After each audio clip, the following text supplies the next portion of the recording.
اعوذ بالله من الشیطان الرجیم بسم الله الرحمن الرحیم. د ټولو ناول چې څومره لیدونکي کتونکي دي دا هغه ټولو د زړه د کومې نه شکریا ادا کوم چې په 28 تاریخ دغه ځوانان، دغه مشران، دغه پارټي، دغه رشته داران ټول په جذبې سره راپاڅېدلي وو او زموږ ملګرتیا کړې وه د دې قام د دې تحصیلي تنګي. زه د ما سره الفاظ نشته چې په کومو ټکو کې شکریا ادا کړم. بیا زموږ سره هغه زیاتې وشو چې په بندو کمرو کې هغه الیکشن بالکل یو سلیکشن شو زموږ دپاره چې څوک یې خوښ وغی راوست. تاسو ته پته ده چې په 2 تاریخ 11 بجې د تحصیل مخې ته احتجاج دی.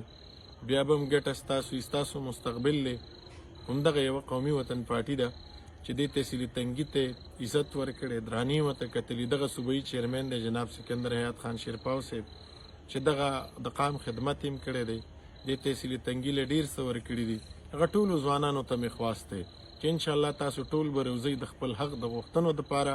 دا ستاسو د عزت ډاکه ده، دا ستاسو د اوټ ته انشاءالله په دغه کې به سبا شرکت کوئ. ډېره ډېره مننه. والسلام.